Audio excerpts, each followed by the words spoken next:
19th of October, Rabbi Furst, Pierke Avos. Okay, very good. Thank you, Lou. This is Rabbi Shlomo Furst, as Lou mentioned, here at Yeshiva Samanafshi here in Yisrael Kiryat. We're learning Pirkei Avos, and we're following up on a part of the Chazal that was mentioned that that the Ochli's Torah was given to Ochli's man. That the Torah was given to those people who eat man. So we're going to first understand a little bit about that statement in general, and then we're going to see how it applies in some specific situations based on a tshuva from Rav Moshe Feinstein. Okay, so we can begin if you like. Who would like to read? We're starting with the very beginning with paragraph number 1. Okay, I'll read it.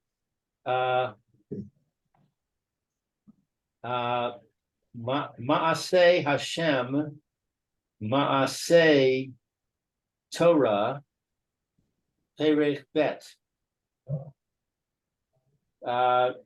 Shizahu ha nisyon. Hanisoyin. Zehu is Hanisoyin. Hanisoyin she'asa Hakadosh Baruch Hu liYisrael.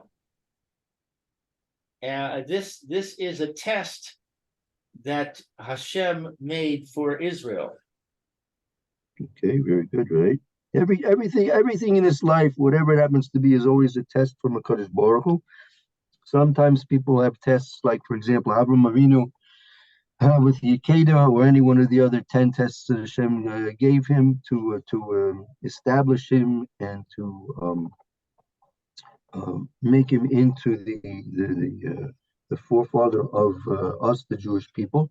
And not everyone has tests like that on such a grand scale, but everyone is tested either in minor ways or sometimes greater ways, depending when and where and how, all up to the will of HaKadosh Baruch Hu and the will and the wisdom of HaKadosh Baruch Hu. And so this is he's going to explain to us a general situation of the Jewish people being tested, and let's see further. Go ahead. She'im tiyeh lahem midas hahastifakos vadai ya'asku b'Torah. That if it is for them a level, I don't know this word. Midas is a characteristic. Mida histapkus, right? That she'im tiyeh, it's a test. This is a test that if to test the Jewish people if they have this characteristic of histapkus. Histapkus is briefly that a person is satisfied with the minimal, right? That he's not interested in any extra, no frills, as they would say. The person is simply satisfied with the necessary. I'm not sure if you have to say the bare necessities, but he's only interested in those things which are necessities. Certainly, he should be involved in Torah. And meaning that meaning if the whole point is why should we be interested in only the necessities?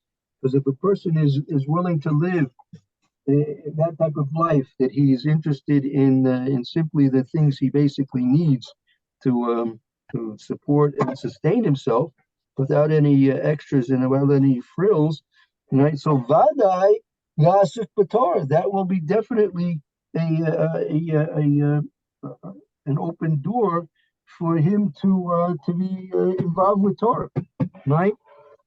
We'll see. This is going to be we're going to develop this there's a formula here, okay, right? That the formula really is that to the extent that a person is satisfied with those things which are minimal, right? To that extent, he will be able to devote his time to learning Torah. And oppositely, to the extent that a person is interested in those things which are not necessities, it's going to decrease the amount of Torah that he's involved with. Who Omaru Leman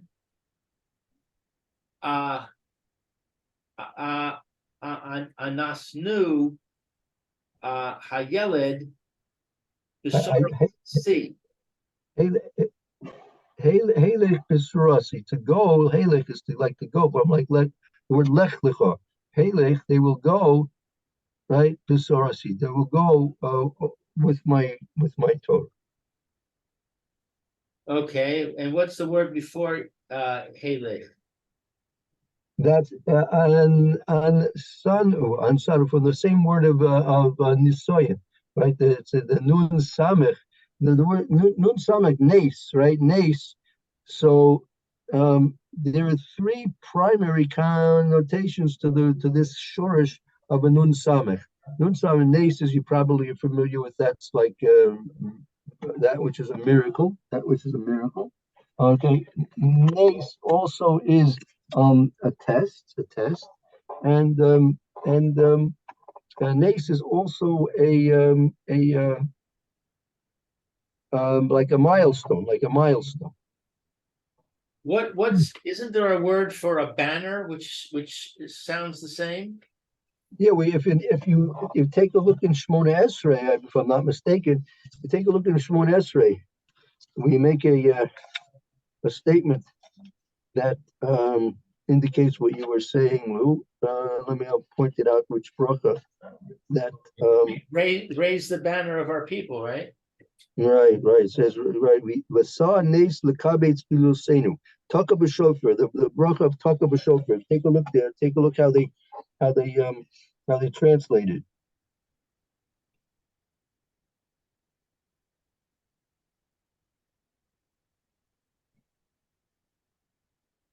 Taka b'shofar gadol l'cheirusenu. We saw nes lekabetz bilusenu. Raise the banner to gather our exiles together. Right.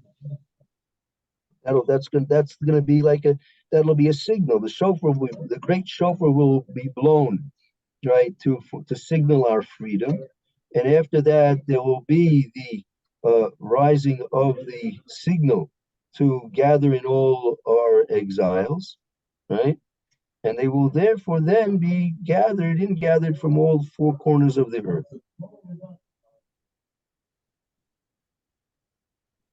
Okay. All right. So he says because of the difficulty, go in my Torah. Right. So, am I translating that correctly? well, no, the Laman Anasu, in order to this is what they say, in order to test us, that we will go in my Torah, that you will go in my Torah. Right? Okay, so anasnu means test. Testing us, to test us, that we shall go in his Torah. Okay, Vahu Gam Kain Sha'amru. And he also says in Tanhuma, Lo Nisna Torah Ella Le'och Le Aman. He did not give the Torah except to those who eat man. Shekavar Yalfei Me'oram Zeh. that already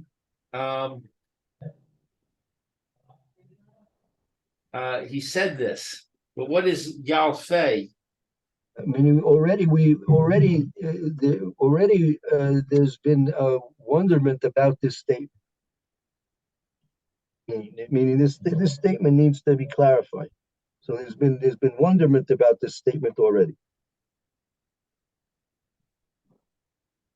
He Hashem Hishtadalus Rav Ledoros Hallelu She'enam Oklim Rak Bizi As Afam.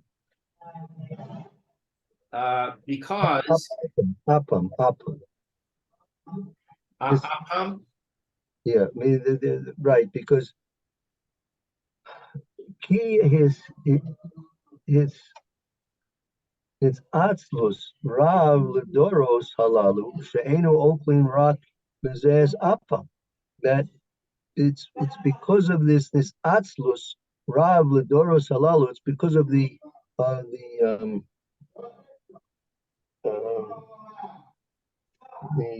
laxities, the great laxities of these generations, that enum ochlim, that they're only eating rak bazeis apams. That's a reference to what HaKadosh Baruch Hu said to Adam Rishon, bazeis Pierke tochel lechem, right? That was, if you look at last week's parsha, that in Bereshis, that was what HaKadosh Baruch Hu decreed upon Adam Rishon, correct? With the spread of the sweat of your brow, you shall eat your bread, right? Right. So that is the complete opposite. That's the complete opposite to Ochliman. Ochliman is a situation where we're being sustained directly by Kadosh Baruch Hu, without any or very little efforts on our own, which is exactly the opposite situation to Bezeas Pechet Tocholechem. With the sweat of your brow, you're going to eat your bread.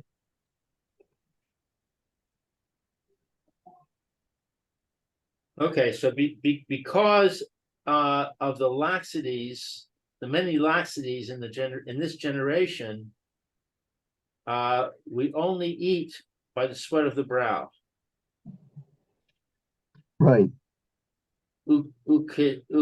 Ukashim mizonosenu kikakrias Yam Suf.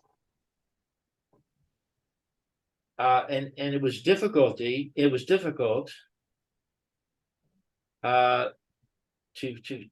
provide nourishment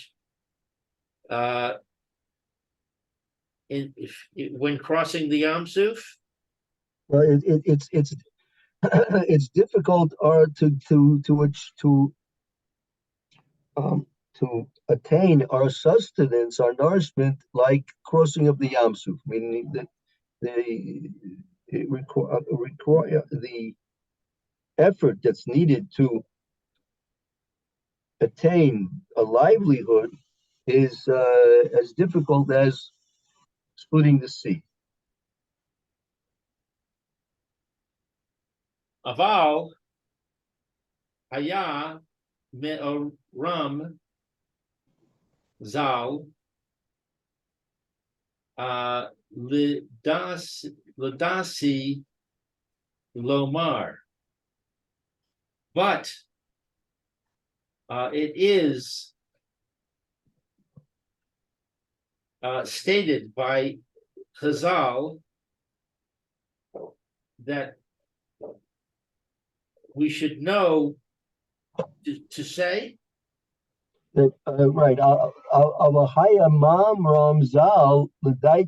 But so now there's the Maisa Torah, the Machaber here. This is his own statement. The statement of Chazal is meaning to tell us this. This is going to be his explanation of what the statements of Chazal mean. Okay, this is all introduced by the word but. So Right. it's difficult to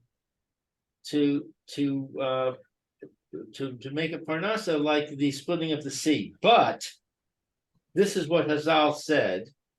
Well, this is his commentary on what Chazal say. He's going to be explaining what Chazal meant to say to us.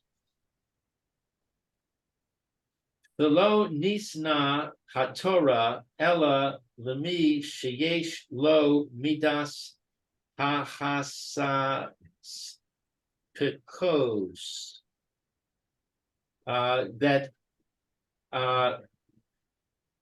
the Torah is only given to one that has the characteristic of, and I don't know this word.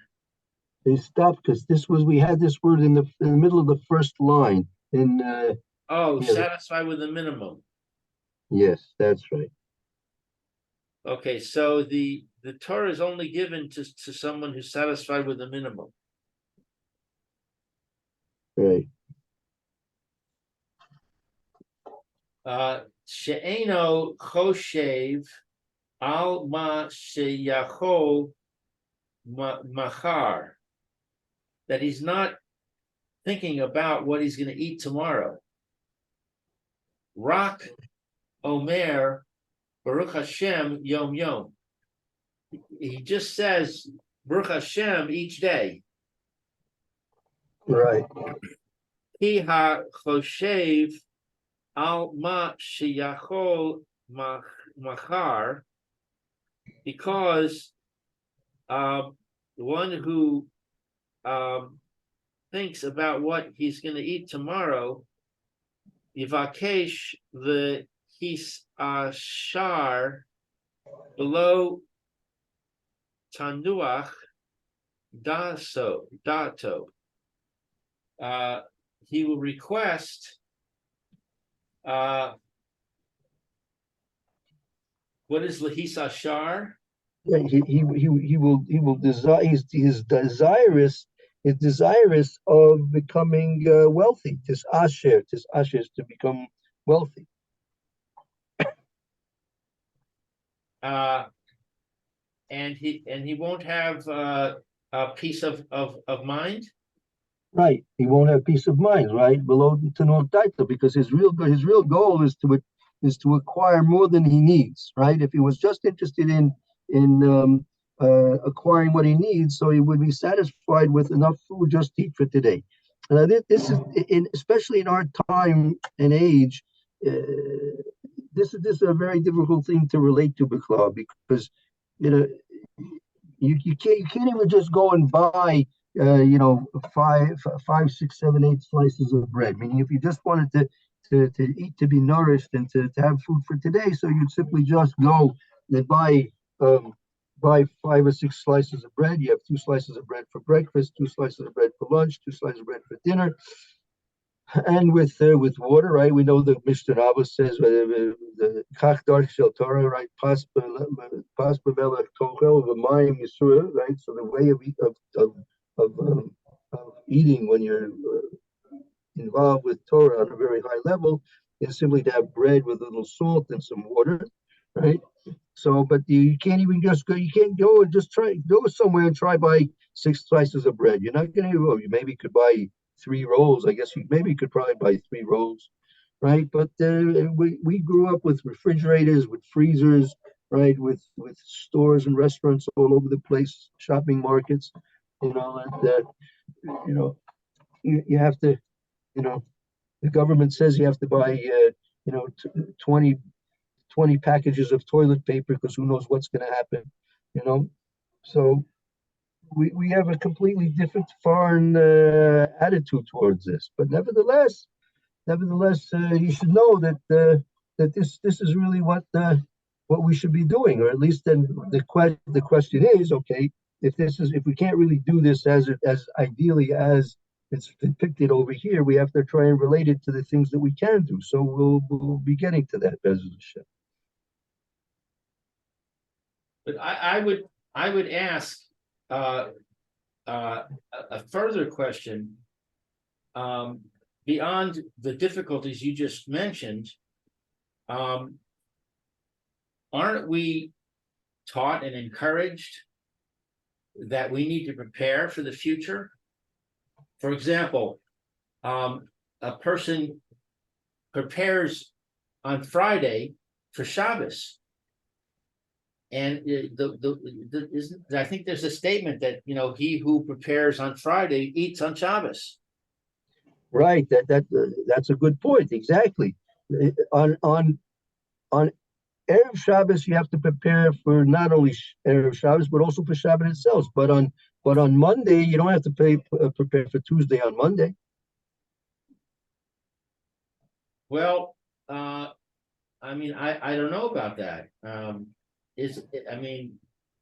Don't you think it would be irresponsible for a person who has a family that he doesn't prepare ahead? I mean, in America, the financial advisors will tell you, when you have a child, start putting away right away. Put away $10 a week or whatever, so that you'll be able to pay for the child's education and for his wedding and so on. You don't do that, then when the time comes, you're not going to have prepared, and it's irresponsible for you not to be prepared for that. Well, it's more of a problem of having lack of faith in a Kadosh Baruch Hu. You're right. What they're telling you, what those financial are telling you, that's very nice for the goyim. I remember someone sent me this. I'm talking of going back over maybe 30 years ago, that he got a statement from the Social Security Department, that the Social Security Department sent him a statement that, and that's, I'm talking about 30 years ago, that a person, in addition to the amount of money he supposedly will be getting from the Social Security Administration, but if he wants to retire, he should retire with $2 million in the bank. That seems a bit excessive. That's what they sent. That's what they sent out. I remember he sent me a copy of it. Well, okay, so that's wrong, but the fact that he has Social Security, and the fact that he has a pension. I mean, when you look for a job, one of the things you ask them is about the benefits, about do they have a pension package, do they have a 401k or whatever, so that you have so that when you get old and you can't work, you don't become a burden on society. Mm-hmm. A burden on your family. I help my children because they're learning Torah, and their income is reduced because of that. I help them because I have prepared for, I spent my life working and building up these retirement funds and so on. So now I can help them. Right. So we can discuss all those things. We'll maybe further on, as we get further into this, we'll try and discuss these points. They're valid points. The question is, what's the proper attitude? Again, just because everyone seems to be doing it doesn't make it the proper thing to do. Right, I understand that, but on the other hand, if everyone is doing it, you wonder if if there isn't some good basis for it. Well, I mean, if you look up the history of pension plans, I don't think they existed much before 100 and 150 years ago. There was some bright um, entrepreneur, that businessman that dreamt up the idea, and Right. he probably retired rich. I don't know about the other people. But in the end, you've got to balance faith in Hashem and what you do. So Yeah. okay, this is the whole thing. What you're really asking, Lou, is what's reasonable Hishtadalus? What's the reasonable effort we have to put into doing to these things? Which is that's a valid question. And as I say, but right now again we're learning this is theoretical right now, and then once we learn the theories, we have to now then see how it applies practically. Right. Okay. Number 4. Yeah. Amru Zal ki lo nisna Torah ella leosam she'achlu haman. And Chazal say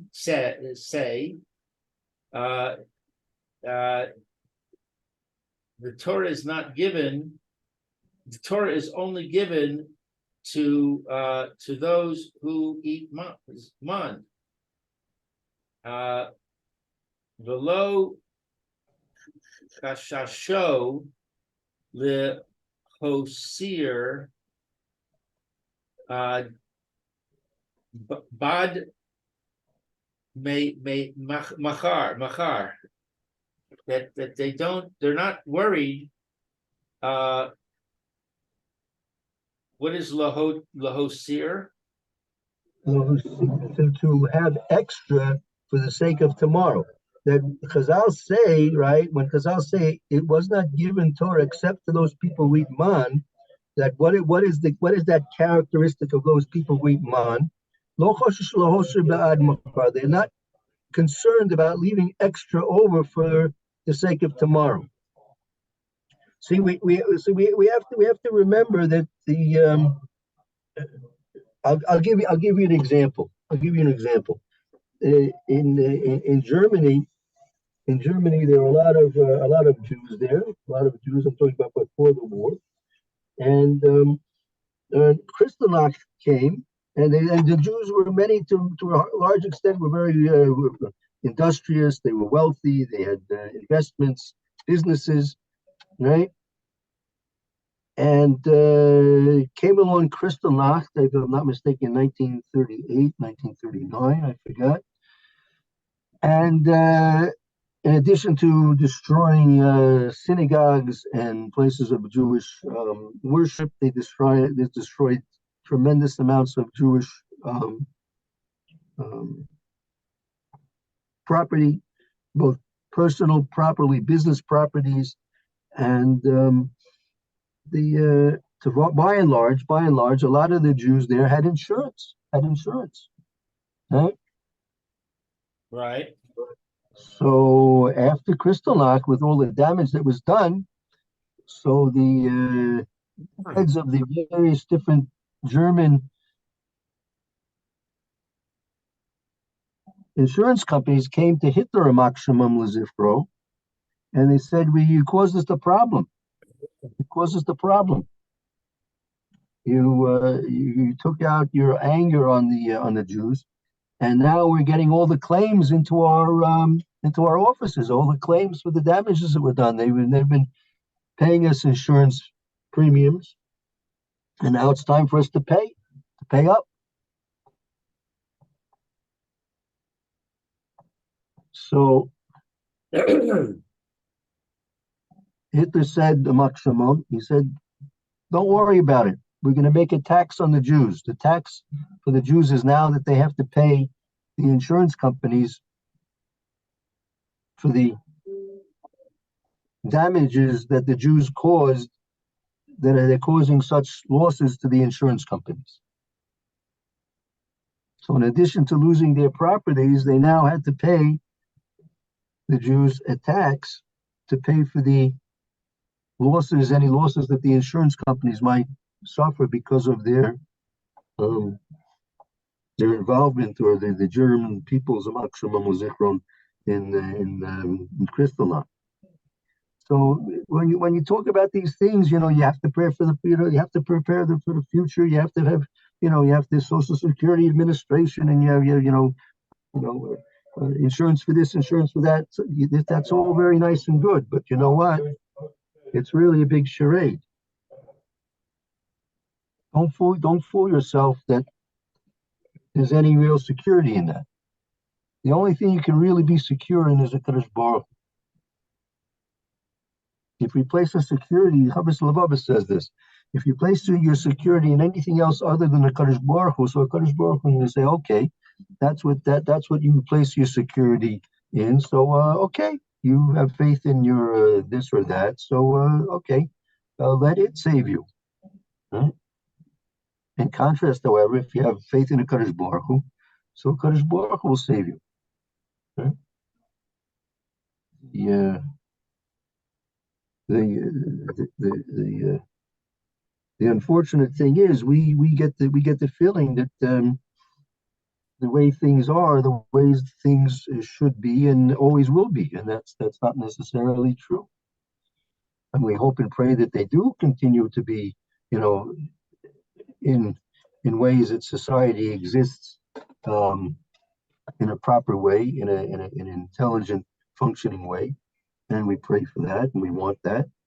And the Kadosh Baruch Hu wants that also. But there's no greater example than this week's parsha, the Dor Mabul.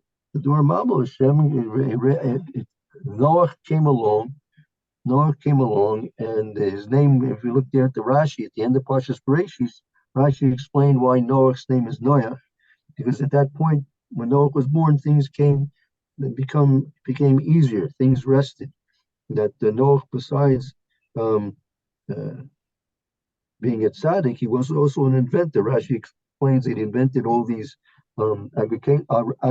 agricultural tools and implements, plows, hoes, all the other things that are needed to tend to the earth. And now people's efforts that they had to put into getting simple nourishment from the ground, tilling the ground and harvesting the ground, was made immensely much more easier. And so the generation, unfortunately, however, didn't use the free time to serve Hashem. They used the free time to enjoy life in a corrupt way. Right? And the corruption was continuing on so much that Hashem had to put an end to it, put an end to everything. So, as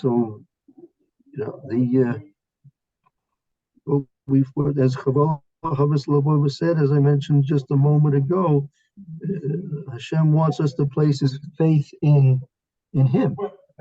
And so that's what we're talking about here. The Ochlei Man, Torah was given to the Ochlei Man. Ochlei Man, those people in the Midbar, right, every day they went to sleep every day. They went to sleep without any food in their cupboards. And every morning they woke up in order to go out to get the man.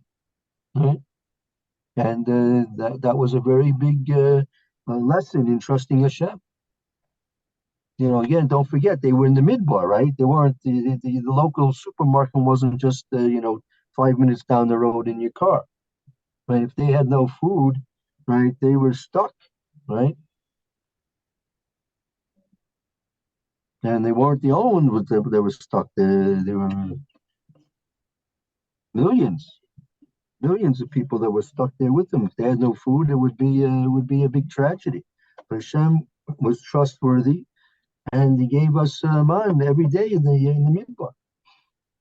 In addition to water, in addition to the Inani cupboard, and all the other wonderful things Hashem provided for us. And that's a lesson for us, even though we may not be experiencing that on a daily basis, right? But we have to somehow inculcate our minds and our hearts with the belief and the knowledge that this is what Hashem is wanting and capable and able and has done in the past, and certainly can do that continually, and he does do it continually.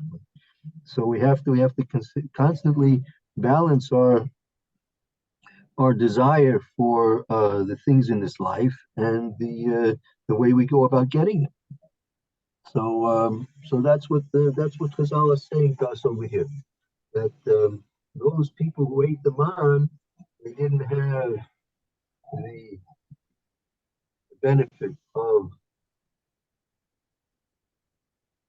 having food stored away for them. As a matter of fact, as you know, any man that they would try and hoard away for the next day would turn into, they would evaporate, or it would melt, or become rotten, right? So gradually, the whole Klal Yisrael became accustomed to the fact that they have to trust Hashem on a very daily basis, and really, we should have to trust Hashem on a daily basis also. But unfortunately, we're surrounded by a lot of infrastructure that separates us from really trusting in Hashem in the best way possible. So yeah, okay. Let's continue on. Let's try and finish this paragraph. Okay, below nis na leosam shelo achlu kol haman aval hosiru ba'ad machar. Okay, so it's not given to those that do not eat all of the man, but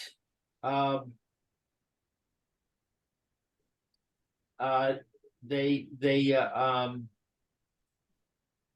save it for the sake of tomorrow.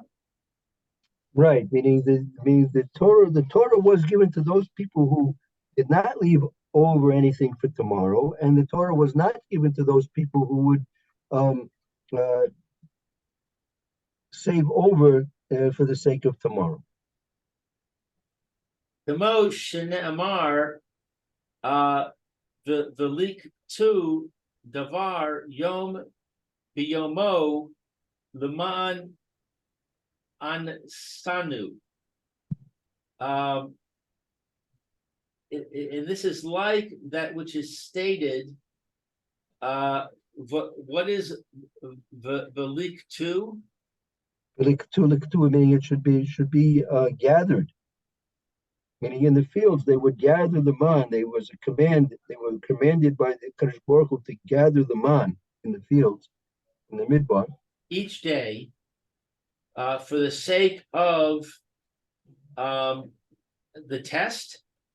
Right, in order to test them, in order that they should be tested. In order to test them. Okay. Okay. Enough for today? I think so, yeah. We're not going to rush through this. Okay, that's Hashem. We'll continue, I guess, today's Yom Chamishi. Okay, we'll continue with this beginning of next week, Be'ez Hashem. And we'll take a little break now, and we'll start the Mr. Brush here in a few moments, Be'ez Hashem. Thank you, See you- Rabbi. See you tomorrow for Very good. Thank you. Have a good afternoon, Roy.